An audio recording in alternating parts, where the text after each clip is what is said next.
They told you the government works for you, that it protects you, that somewhere in the marble halls of Washington, serious men in serious suits are making decisions in your best interest. And maybe you believe that, maybe you still do. But there is a chapter of American history buried, burned, and very nearly erased that will make you question every single thing you think you know about the people who have held power over your life.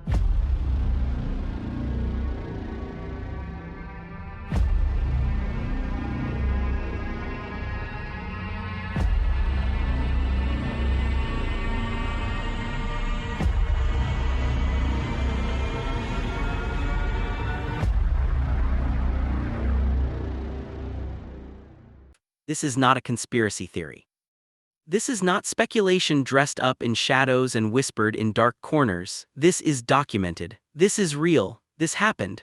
And the most terrifying part isn't what they did, it's how long they got away with it and how close we came to never finding out at all. The story begins not in America but in the rubble of a world that had just finished tearing itself apart. World War II ended in 1945, and when the smoke cleared over Europe and the Pacific, the United States found itself staring into the eyes of a new kind of enemy, the Soviet Union. The Cold War wasn't fought with bombs, not mostly, not yet. It was fought with ideas, with secrets, with intelligence, and with something far darker, the terrifying possibility that the human mind itself could be weaponized. Because the Americans had heard things, rumors, reports, whispers coming out of the Soviet Union and Communist China.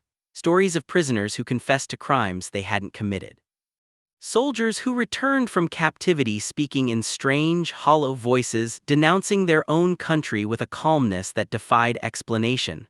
The word that started circulating in intelligence circles was brainwashing, and it terrified them. If the communists had found a way to reprogram the human mind, to erase loyalty, to implant false memories, to turn a patriot into a puppet, then the entire Cold War calculus changed overnight. No amount of nuclear warheads mattered if the enemy could simply reach inside a man's skull and rearrange the furniture. And so in the paranoid electric atmosphere of the early 1950s, the Central Intelligence Agency made a decision that would haunt the American conscience for decades. They decided to fight fire with fire. They decided to find the key that unlocked the human mind. And they decided that in order to do it, they were willing to do almost anything. What followed was one of the most extensive, most secret, and most morally catastrophic programs in the history of American intelligence. It went by many names over the years, Artichoke, Bluebird, but the name that history remembers, the name that became synonymous with government horror and human betrayal, was MKUltra, and it ran for more than 20 years. The program was formally approved in April 1953 by CIA Director Allen Dulles. Dulles was not a man given to hand-wringing. He was a lawyer turned spy, a patrician figure who had run agents behind enemy lines in World War II, who believed deeply that the ends justified the means when the stakes were civilizational. He signed off on MKUltra with the kind of calm, bureaucratic authority that makes atrocity possible: a memo, a signature, and then the money flowed. Tens of millions of dollars, enormous sums for the era, funneled through front organizations and academic institutions, hidden behind layers of paperwork designed specifically to ensure that if anything ever went wrong, the CIA could deny it ever happened. And for a very long time, that plan worked perfectly. The man who ran MKUltra from inside the CIA was Sidney Gottlieb. If there is a villain at the center of this story, it is Gottlieb, and yet the word villain feels too simple, too cartoonish for a man this complicated. He was brilliant. He held a doctorate in biochemistry from California Institute of Technology. He was the son of Jewish immigrants, a man who stuttered and had a club foot and had overcome both to reach the highest levels of American intelligence. He raised goats on a farm in Virginia. He danced folk dances on weekends. He was, by many accounts, genuinely warm with his family, and he oversaw one of the most extensive human experimentation programs ever run on American soil. Sidney Gottlieb believed with absolute conviction that he was protecting his country. That belief, more than anything else, is what made him so dangerous. Under Gottlieb's direction, MKUltra eventually grew to encompass at least 150 separate research projects, subcontracted to 80 institutions, universities, hospitals, prisons, and private companies, spanning across the United States and Canada. Many of the researchers who worked on these projects had no idea they were working for the CIA. The funding came through shell foundations with innocent-sounding names. The goals were presented as legitimate scientific inquiry into psychology, pharmacology, neurology, and some of it was in a twisted way. But at its core, MKUltra was a program designed to answer one question: could you control a human mind against its will? And the scientists who took the CIA's money set about trying to answer that question in ways that still, decades later, are almost impossible to fully absorb. The drug that became most associated with MKUltra was one that, by the time the program ended, had escaped into the wider culture and taken on a mythological life of its own.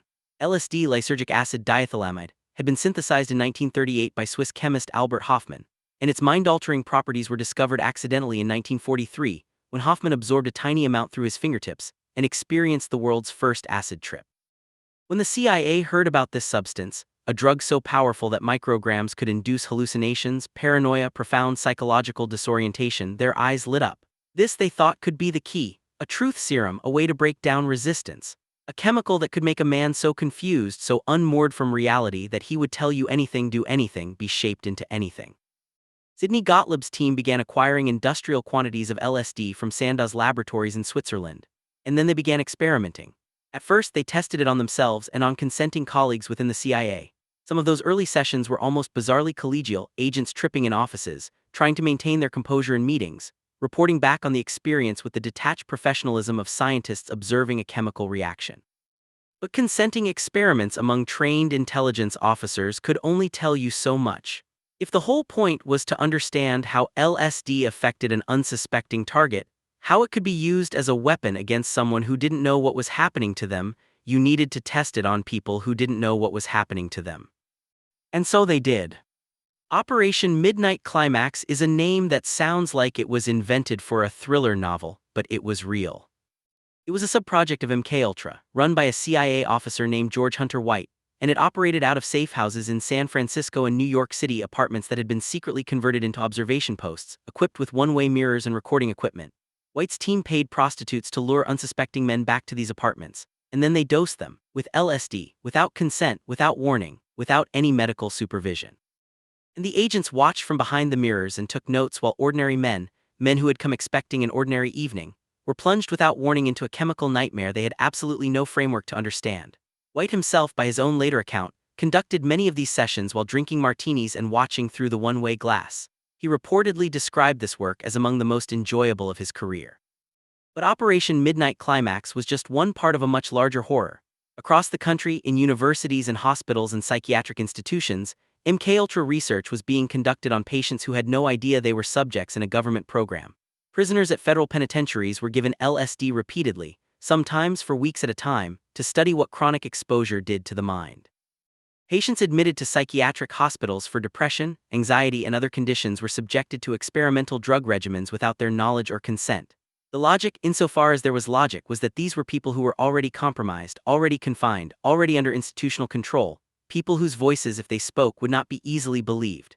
It was a profound and deliberate exploitation of vulnerability. And it worked for a very long time because the people in power were the very people running the program. The most notorious of the institutional collaborators was a man named Dr. D. Ewan Cameron. Cameron was, in his time, one of the most respected psychiatrists in the world. He was president of both the American and World Psychiatric Associations. He ran the Allen Memorial Institute at McGill University in Montreal, and for years, he conducted experiments on his own patients so extreme, so destructive that reading the accounts today requires a certain psychological bracing. Cameron was obsessed with an idea he called psychic driving, the theory that if you could first completely wipe a human mind clean, erasing all existing patterns of thought and behavior, you could then rebuild it from scratch, implanting new behaviors, new beliefs, new identity. He called this process depatterning, and he pursued it with a ferocity that destroyed dozens of lives. Cameron's patients, people who had come to him for help with depression, anxiety, grief, were put into drug-induced sleep for weeks or months at a time. They were given massive electroconvulsive shock therapy, far beyond any medically accepted dosages, sometimes multiple times a day. They were placed in sensory deprivation chambers. They were subjected to repetitive audio loops, messages played through speakers embedded in pillows, repeated thousands of times, designed to overwrite their existing thoughts.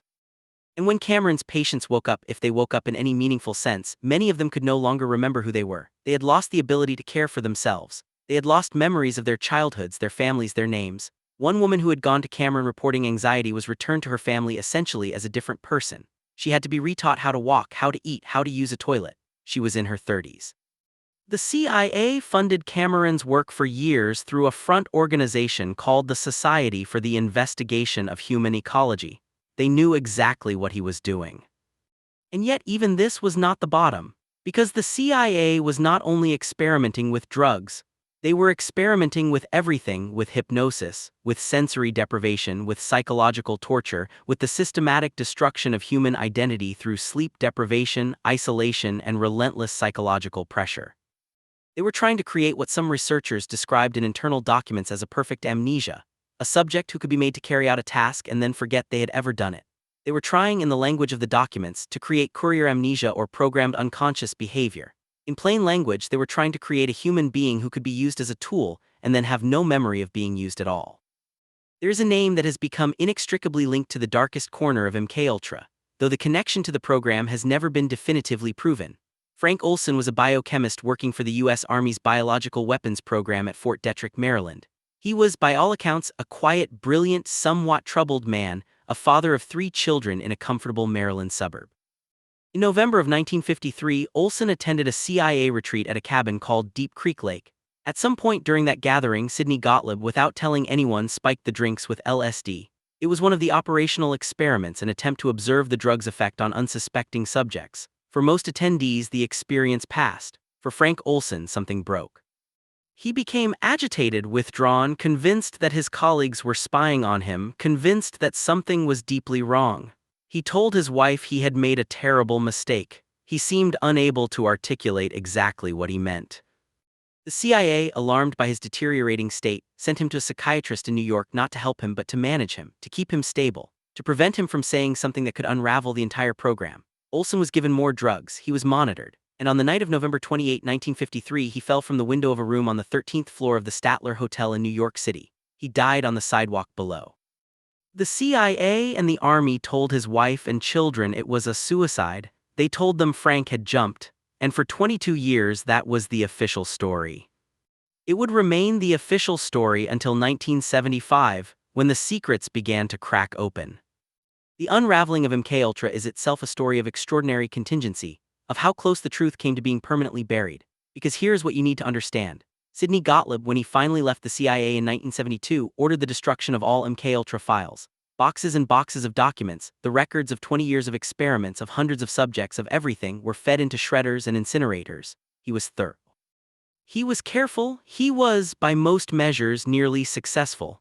Nearly. Because in 1973, a batch of documents was accidentally misfiled in a records warehouse in Maryland that fell outside the destruction order. When the CIA was ordered to produce documents in the course of an unrelated Freedom of Information Act request in 1975, a researcher found them, and everything changed.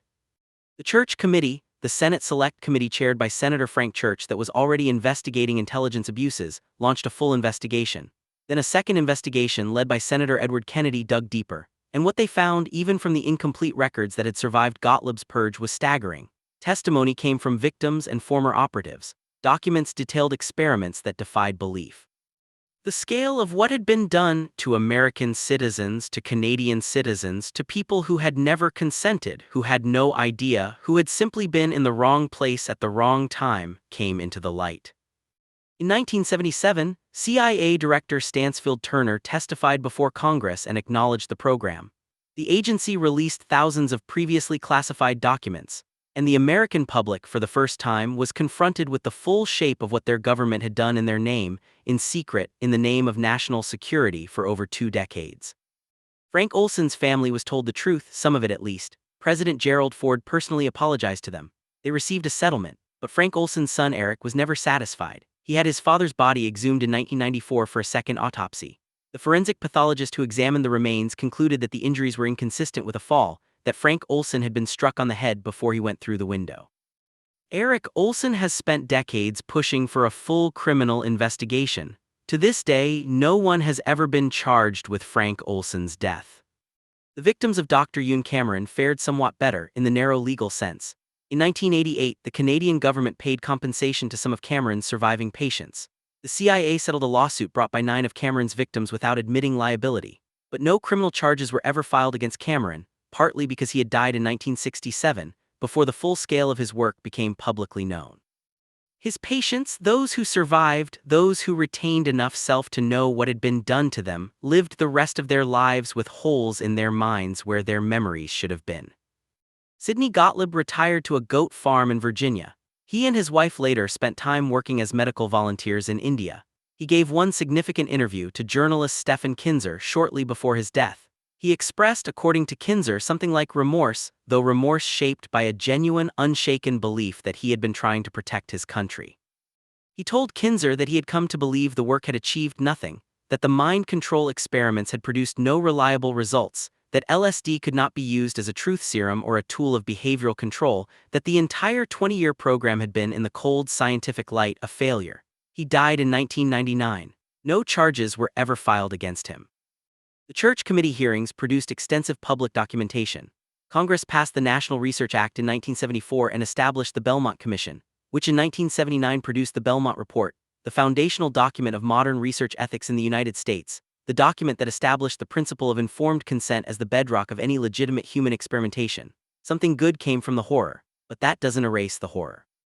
Now here is where you need to sit with the full weight of what you've just heard, because the easy version of this story is that it was an aberration, a rogue program run by extremists in a paranoid era, a dark chapter that has now been closed and learned from and put firmly in the past. That is a comforting story. It is also not entirely honest. MKUltra was not a spontaneous eruption.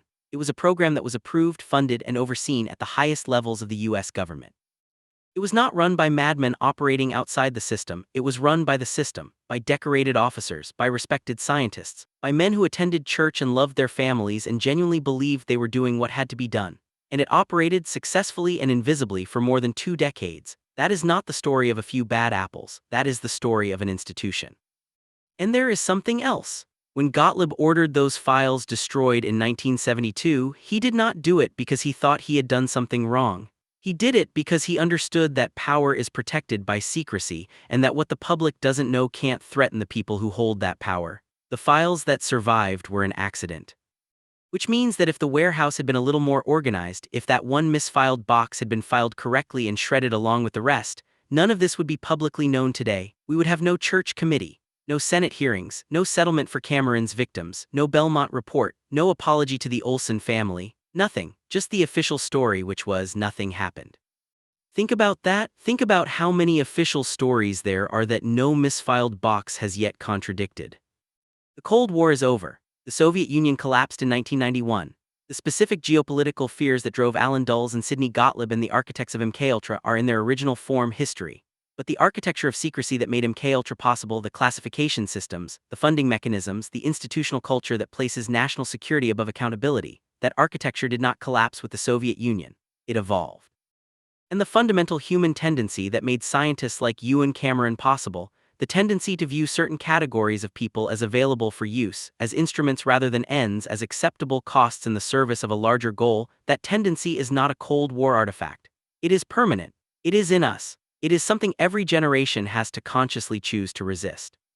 MKUltra happened because enough people in enough positions of power decided that some things were too important to be constrained by ethics. They told themselves it was temporary. They told themselves it was necessary. They told themselves the people affected were already damaged, already compromised, already different enough from themselves that the rules which protected normal people didn't quite apply. They told themselves they were the good guys, and that good guys sometimes had to do bad things. They told themselves all of this in private, in classified documents, behind closed doors, and for 20 years no one stopped them. The man who survived a night of unwanted LSD in a CIA safehouse in San Francisco and tried to explain to anyone who would listen what had been done to him, no one believed him. The woman who went to you and Cameron for help with her anxiety and came out unable to remember her own children, her family was told she had a mental illness. Frank Olson's wife was handed a check and a cover story and told to grieve quietly. The system that harmed these people was the same system that decided what counted as credible, what counted as real, whose pain counted as evidence and whose didn't. That is not ancient history, that is a pattern. And so when you hear this story, when you let it fully land, when you let yourself sit with the fact that this was not a movie, not a novel, not a thought experiment, but a real program run by real people with real government funding that destroyed real lives across 2 decades of American history, what you're really confronting is the question of what you do with that knowledge. Because the question MKUltra ultimately asks is not what the CIA did in the 1950s and 60s. The question is, what does accountability actually look like? What does it mean to say that something like this must never happen again, in a world where the structures that made it possible are still largely intact, where the culture of secrecy is still deeply embedded, where the budget of the intelligence community is itself classified? No criminal charges were ever filed in connection with MKUltra. Not one. The architects of the program retired to farms and fishing trips and died in their beds. Their institutional successors received bigger budgets, more sophisticated tools, and the same fundamental operating assumption that there are things the public cannot be trusted to know, decisions too important to be left to democratic deliberation, lines that must be crossed in the dark because they would not survive the light. The victims received apologies, some of them. Some received money. None received justice in any form that would be recognizable to the word's original meaning. And here at the end of this story is the thing that I want you to carry with you: not fear, not despair, not a reflexive, all-consuming cynicism that treats every institution as irredeemably corrupt and every official statement as automatically false. That is its own kind of trap. What I want you to carry is something harder and more useful than that. I want you to carry the knowledge that this happened, that it was real, that it was documented, that the people who did it believed in what they were doing, and to let that knowledge sharpen your attention, to let it make you a more careful reader of official narratives. To let it remind you that secrecy is not the same as safety, that loyalty to an institution is not the same as loyalty to the people that institution is supposed to serve, and that the most dangerous words in the vocabulary of power are these: trust us, we know what we're doing, this is for your own good. Sidney Gottlieb thought he knew what he was doing. Alan Dulles thought he knew what he was doing. Ewan Cameron thought he knew what he was doing. The prostitutes who lured men into the CIA's safe houses thought they were just doing a job. The researchers who took the CIA's money thought they were advancing science. The psychiatrists who administered the electroshock thought they were helping their patients. And in dark rooms across America and Canada, in hospitals and prisons and academic institutions and converted apartments in San Francisco, people who had no idea what was happening to them paid the price for all that certainty. Their names deserve to be remembered. Their suffering deserves to be understood. Their story deserves to be told clearly, honestly, without the kind of conspiratorial embellishment that actually makes it easier to dismiss because the truth is already extraordinary enough. The truth doesn't need decoration, it just needs witnesses, and now you are one.